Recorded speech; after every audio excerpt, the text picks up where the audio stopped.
We will chase the corrupt everywhere in Sierra Leone and recover what they stole. And after the conviction, his accounts were frozen. We froze his accounts. One of them had 800 million inside, another had 12 million in, the other one had about 160 million in. We froze all of it. After he stole this money, just like the other gentleman, Corker, who has run away to the US, he ran away to Dubai. Whilst he was in Dubai, we just make sure we close every tap that he will have access to money. And he got strangulated in Dubai because he did not even have money to eat. Because of that strangulation, his lawyers came to me and said, this man will die in Dubai if he does not come back. I said, okay, let him come back. But when he comes back, I am going to charge him. And after charging him, we are going to make sure we render him bankrupt, so he does not benefit from his crime. But he will also have to cooperate with us for us to go after every other person involved in that crime. And that is how he came back from Dubai to Sierra Leone. We have charged him and convicted him. He has been fined by the court and he has paid. We have also gone after his accounts and we are going to clear all the money in his account. The only money that we agreed will be paid back to him was monies owed to court creditors, which is about 250 million euros, and also the lawyers' fees who were representing him. The balance, we are going to clear the accounts completely and give back to the people of Sierra Leone in addition to the 34 billion euros that we have taken from. But also, this is to bring to the attention of the public what we are talking about. If one man who is not even a government minister, he is not heading any public institution, he has not held any position, could sit in one corner and steal 34 billion. What you are seeing here. Imagine if that is happening on a large scale. How can this country prosper? Where will the government get money to build schools, hospitals, roads, provide for the children, ensure that we have electricity, ensure that we feed ourselves, ensure that the governance architecture operates properly?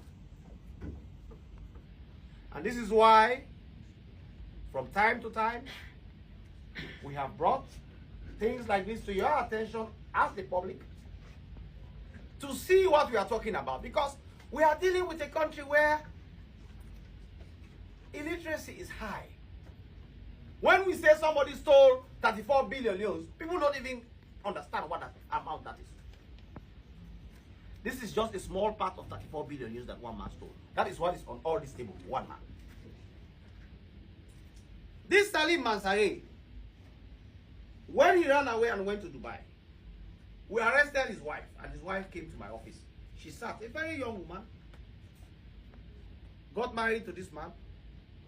She does not even have a car. She sat in my office and said, it's been 3 days, I don't even have money to feed my children.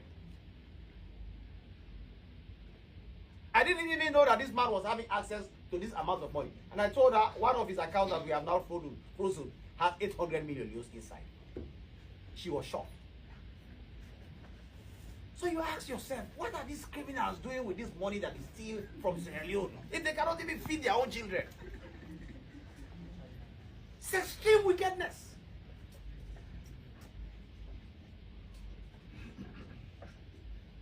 What I can promise you is this. The story of this country will not remain as it has been. It will change. And all of you and all of us have to continue working hard to make sure that the ones who have inflicted pain on this country will also inflict serious pain on them. We make sure that they do not sleep. And we have to do this. God being our helper. This is not in any way to shock the minds of people. It's for people to see what has been happening in this country. How individuals place their own interest above the interest of the country, to continue to impoverish it, to make sure that the good efforts of other people are not seen or known. But I am also calling on all Sierra Leoneans to join the efforts of good people to see how we can change it. And the only way we can be able to change this is for people to come up, to help us go after them, to serve as witnesses when we go to court, to help our investigators go to the truth, and do not support your children who steal to come and take care of you. I understand the country is poor, but let not everybody have their own thief.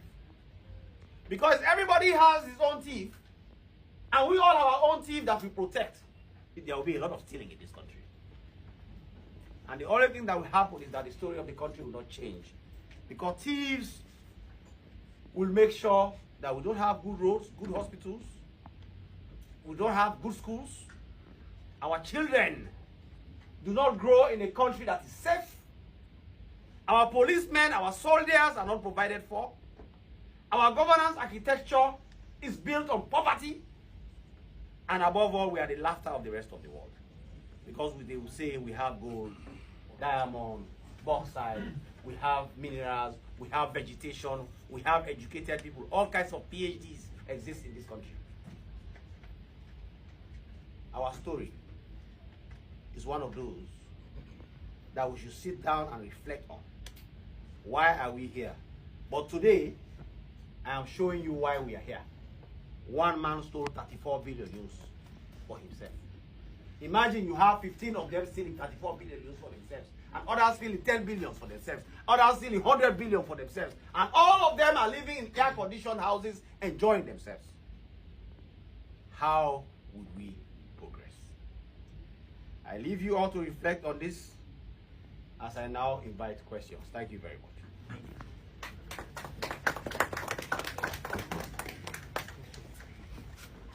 Ladies and gentlemen, questions, your name and the media house.